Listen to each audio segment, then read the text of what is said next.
Hi Nima. There was no video last Tuesday as there should have been, but I have been pretty consistent since I started posting videos again. Consistent since my, shall we call it a dry spell. Lazy is such a harsh word. I have a very good excuse for why I did not post a video. Finals. Parties. No, really it was finals. After all this time watching my videos, do you still think I'm the type of person who gets invited to parties? So for finals I had half a dozen papers to write, and I'm not gonna lie, I was not passionate in the least for most of them. But there was one paper for my English 200 class, go figure, that I just loved writing. Rarely does this happen for academic papers. This paper was titled Belief in the Supernatural and the Ghost Story. You like how I did my little air punctuations? I know I'm hot stuff. And this paper was about belief in the supernatural and the ghost story. I know with a title like that, you'd assume it would be about Obama's healthcare plan or something. It wasn't.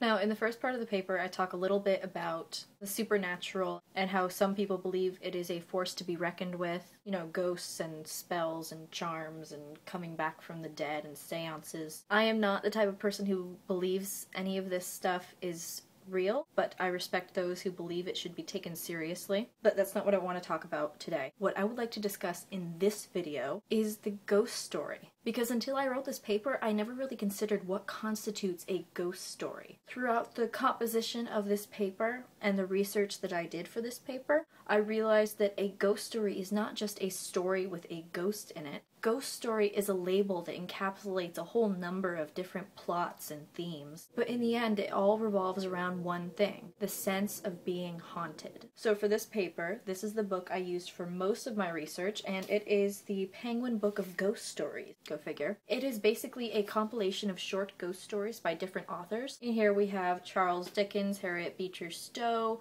Edith Wharton. It's really just a handful of quality literature that revolves around ghost stories. I'm sorry, but the only way that this book could get better is if it were deep fried and smothered in chocolate. Now, the introduction is written by Michael Newton, and I just absolutely love the points he brings up about ghost stories. That's why I have so many sticky notes. Lots of sticky notes equals love. So now, one of the first points that I brought up in my paper was that even people like me who don't believe in ghosts are frightened by ghost stories. Why is that? Monsieur Newton does an excellent job of explaining why this is. Sticky note number 1. In a ghost story, we are frightened by another's fear. Now, ghost stories have a very unique way of entertaining. It's the type of entertainment that gets your palms sweating and your heart hopping. It gives you a little adrenaline rush. It's the same type of entertainment you get out of going through the corkscrew of a roller coaster or jaywalking. Not that I do that.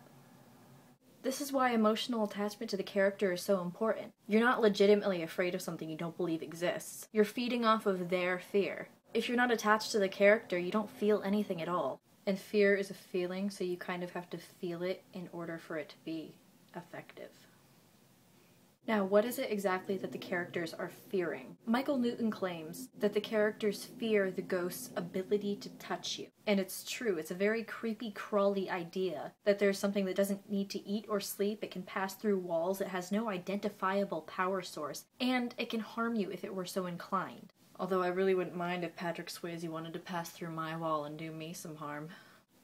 So I think what the character fears most, what we fear most, is that there is something out there with possible malicious intent and we have no idea what it is we're dealing with. And it's just that inherent mystery that makes us shit our pants. So anyway, I think that a ghost story is not a story with the literary presence of a ghost. It's more the reaction that reading the story triggers in the reader. That reaction being...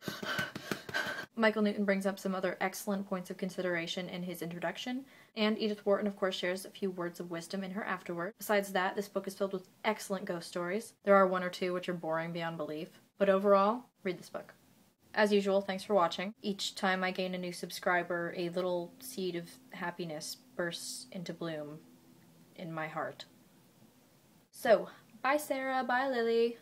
Yours truly, Cat. By the way, Minnie, now that I know you watch my videos, I just feel the need to do this. Hi, Minnie!